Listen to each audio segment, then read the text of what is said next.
Warm welcome, everybody. Thank you for joining here. Get yourselves ready with a notebook. Doesn't need to have grid paper, but you're going to sketch a little graph, as you can see. Grab a pencil or a pen. If you're bold enough to graph this in pen, whatever you choose to write with is fine. This is math from the void. Math coming at you pretty much out of nowhere. And today we have a problem from the 1990 AP Calculus BC exam. Now, this is before you or I were born, I'm sure, unless you're taking this test as a 35-year-old in Calc BC somehow. Yeah. Anyways, this is for BC students only, as we're dealing with polar curves and doing some calculus stuff with polar curves. So AB students, sorry, but you can stick around if you'd like. You're probably just going to be an observing participant. But for your BC students who are solving this, make sure you're clear with how to graph polar curves, especially ones that are commonly covered in the curriculum for Calculus BC. So that's, the different limacons with an inner loop, the cardioid, the convex, as well as some of the basic curves like circles, the roses with petals, those kinds of curves. You should be very familiar with them. The more familiar you are with them, the faster you're going to be able to solve these problems, which is to your benefit on the AP exam as it is timed. Okay, give yourself about 12 minutes to do this. Yeah, that's right, 12. There are only two parts. Even though part B has some work, there's only two parts. And like I said, if you know the graphs pretty well, you should be able to sketch this in like 30 seconds. Not even kidding. All right, let R be the region in between, or rather inside the graph of the polar curve R equals 2. So let's just graph that now. That is a circle. It's telling us the radius is 2. Well, maybe I should draw it in quarters. That way, in case I screw up a segment, I can just delete it. Okay. And 2 times 1 minus sine theta. So if you're struggling with where that is, if you don't really know what that graph looks like, I'm going to let you know it's a cardioid. But you can always plug in some nice values really quickly.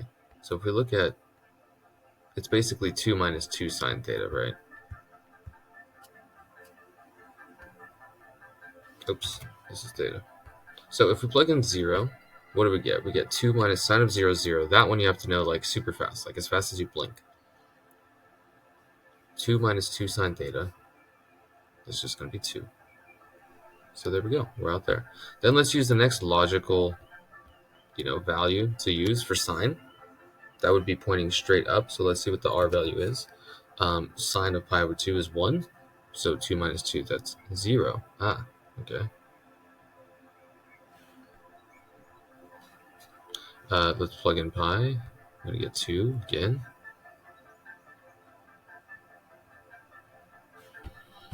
We can plug in 3 pi over 2. So that's in this direction. If we plug in 3 pi over 2, we're going to get sine of 3 pi over 2 is negative 1 times negative 2 is positive 2. So this becomes 2 minus negative 2 when we plug in 3 pi on 2. So it's going to be going sort of backwards. Direction of 4. It's going to be going downwards, rather, in the 3 pi over 2 direction. Okay. So that took some time, right? You don't have to use that time if you just know that since 2 plus 2 is 4 and it's negative sign, it extends in the negative direction. This is a 2, so we have 2 and 2, and this makes generally this kind of a shape. Okay, that was not bad. It was a decent heart. Okay, now it's in between. It's inside of that circle, but it's outside of this cardioid. So what does that mean? We're taking a look at this upper crust part. Okay, that makes sense? So you'll notice some symmetry here. I need to redraw my cardioid. That part was pretty bad. That's a lot better. So you'll notice some symmetry. This half here is the same as that half. So there's the shaded region, R. In fact, we can even call it R. There we go. We've sketched them. Again, this could take 30 seconds if you're comfortable with your polar graphs. So get really comfortable with your polar graphs because it should not take very long to do part A. Now, part B, after we've already gotten about 2 or maybe 3 points from part A, I can only imagine us really getting like 2 points here. 2 or 3. Then part B is going to have like 6 points in it. Find the area of R. So let's use the symmetry to our advantage. Right now, we did have this graph of values, which is kind of convenient. We noticed that these two graphs intersect at an angle of 0. So we can say R1 equals R2 at theta equals 0, and I believe this is theta equals pi. Yeah. So we could integrate from 0 to pi. We could also just integrate from 0 to pi over 2 and then double it. Not saying that that's always a better option, but it's a decent idea, and we'll take a look at why. First, let's remember what the formula is here, right? So the area inside of one curve from A to B of r theta d theta, it's really going to be 1/2 r theta squared, and that's what we're taking an integral of.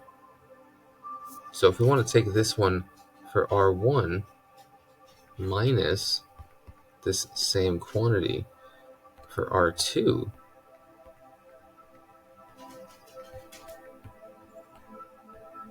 we could totally do that. We can just combine these integrals together. So we're going to have r1 squared minus r2 squared, as long as it's from the same bounds. And here's the 1/2 d theta. So that's really what we're going to be setting up here. And we're going to be going from 0 to pi. However, if we choose to go from 0 to pi over 2, which would be half of the area, the full area would double that.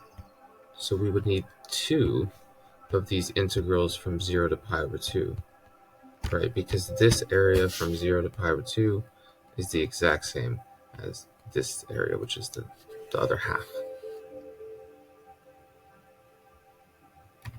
Okay, so let's just plug in our equations now. The big radius, the outer radius, which I'm calling R1, that is just the circle 2.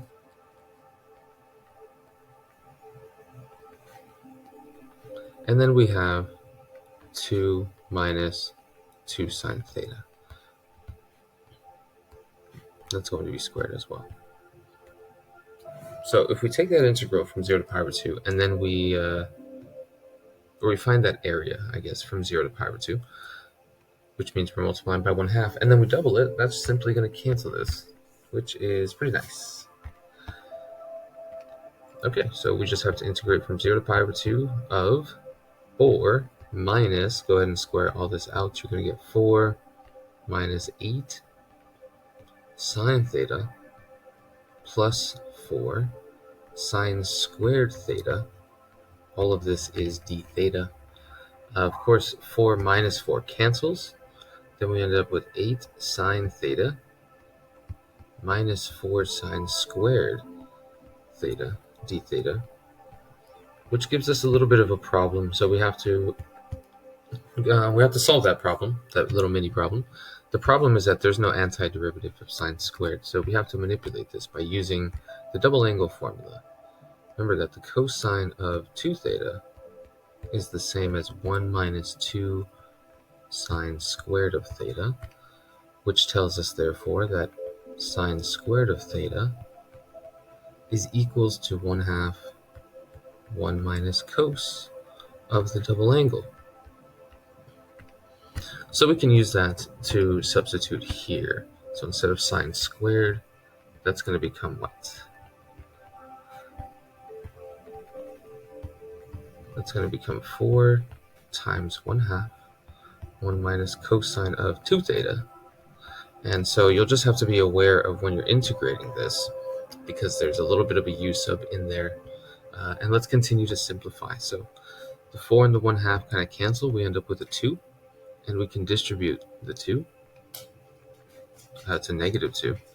So we're going to have 8 sine of theta plus 2 cosine of 2 theta minus 2. I didn't forget about the 2, don't worry. I just decided to put all my variable stuff in front. For what reason? I don't know. I could have had minus 2 and then plus 2 cosine 2 theta. It doesn't really matter. The point is, this is the light at the end of the tunnel. We just have to take an antiderivative. Very easy to do. Very easy to make a mistake too, though, so be careful. Negative 8 cosine theta, right? Because the antiderivative of sine is negative cosine. I have a lot of students missing that lately, so just want to re-emphasize this. And then we're going to have plus just sine of 2 theta, because the 2 kind of takes care of the du, right? The derivative of 2 theta is just 2, but it's already there, so we're all good. And then minus 2 theta. This is going to be evaluated. I wish I put that evaluation bar more like some brackets. From 0 to pi over 2. All right, let's do it. Cosine of pi over 2, very easy, 0. Sine of, well, hold on, because 2 times pi over 2, that's going to give us pi. Sine of pi is 0, so we got another 0. Minus 2 times pi over 2. That's, of course, just going to turn into pi. Okay, minus, what do we get when we plug in 0? We usually get zeros, but not on everything. What are we going to get here? Cosine of 0 is 1. 1 times negative 8, negative 8. And then 2 times 0, that's 0. Sine of 0 is 0. And then, of course, 2 times 0, minus 0. So, altogether, we get negative pi plus 8. And that is the area between these two curves. Okay, so where do the points get awarded? Because there's like a buttload of points that we get from part B. Stating this, which end up sort of being your limits of integration, I decided to split it in half. I used the fact that this is symmetric. You don't have to state that it's symmetric as long as you like use the fact appropriately and where it's, you know, allowed, where it is permitted. Yeah, where the conditions are met, basically. Then it's fine to just use it.